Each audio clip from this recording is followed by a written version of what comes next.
Hello, I'm Andy and welcome to my channel. Today I'm going to build a gate for my garden. About 8 years ago I put an electric fence up around the garden to keep the deer out. The electric fence works great. The deer don't eat my crops anymore, but I never had a gate. We just had an opening that we walked through and it deserved a gate. So today I decided I'm going to build a gate for it. At this point I'm not sure what I want the gate to look like, but I know that I wanted a sturdy framework around the outside of it. So I take a 2x4 and a 2x6 and I cut the 2x6 to the width of the gate and the 2x4 to the height that I want the gate to be. I then brought them over to the table saw and I cut that 1/8 inch round over off the edge of the 2x4s and 2x6s. I'm always amazed that a board actually looks larger once you cut that off than when it's on there. It just must be my eyes and the square edge versus the round edge, but it always feels like more of a piece of lumber once that's removed. Now that my boards are square, I put a dado blade into the table saw and I cut the half lap joints on the end of each of the boards. So this is cut to the width of the mating board and half the depth of the board. This gives me a very large glue up and in turn makes for a very strong, sturdy framework of the gate. I also knew that there's going to be some kind of slots going up and down in the middle, so I cut a rabbet in the inside edges of both the top and the bottom boards. Now that I had the half laps cut, I cleaned up the bottom of them with the chisel. And then it was time to glue. I used a liberal amount of waterproof glue just to make sure it would last.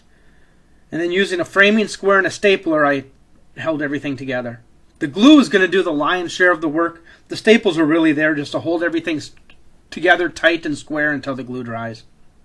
I wanted the top board to have a curve to it, so I measured like 4 inches down and put a finishing nail on each side. And then I found the center and put a third finishing nail there. Using this fiberglass little rod that I have here, I'm then able to bend it between the nails and get the curve that I would like. And I just traced the curve out with a pencil. And then brought it to my bandsaw and cut the curve on the top board. After I was done, I kind of wish I would have made a little bit less of a curve, but once it was removed, and in the end, I'm happy with the results anyway. I used a belt sander to clean up some of the saw marks. At this point, I was planning on having like 4 6-inch wide boards for slats in the middle. I still hadn't decided. Maybe 5 boards, maybe skinnier and wide boards. As I laid them out, I wasn't happy with the look of any of those. Then I decided, being I'm clearing a bunch of buckthorn out of my backyard anyway, maybe I could use the sticks that I'm clearing out from that for the spindles. I cut some to length. I really liked the way they looked, so that's what I ended up using. I don't know how long these are going to last. A year from now, they might start falling out, and I decide that something else needs to be put in their place. Whatever, they were free. If they weren't going to go to here, they were just going to go through the wood chipper anyway, and I really do like the way they looked in the end. I held them in with 3 or 4 staples on each end. Now that the gate is assembled, I quick gave it a sanding with 120 grit sandpaper. Kind of smooth everything out, round over the edges just a little bit. And then it was time to install some finish. I wasn't sure what I wanted. I had this Watco Danish oil around. It's not really an outdoor finish, but I had $5, $6 into this at this point. See how long it lasts. I kind of want to do a test of the finish to see what one coat of this finish even lasts like outside too. So that's what I used.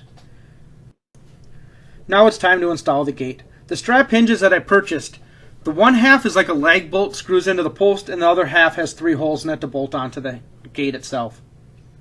First I found where I wanted them to go into the post and installed the lag bolt ends into the post.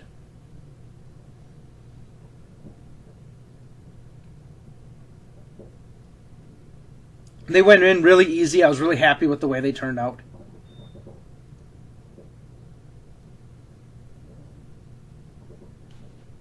I used the clamp to hold the strap part to the gate. I then used some self-drilling screws and attached it kind of temporarily.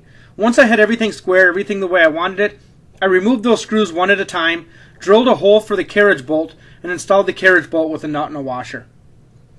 These strap hinges had a square drive or holder on this hinge where the carriage bolt would go through the other direction. I thought they looked better this way, so that's why I ran them this way. I then used an eyelet and a little bungee and then a hook to hold the gate in place. I want this gate to be able to swing open in both directions. Using the bungee was a cheap and easy way for me to hold the gate closed yet allow it to swing both directions.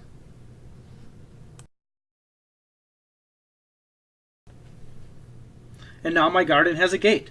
Thank you for watching. If you enjoyed this video, please subscribe to see more videos like it. Until next time, happy woodworking.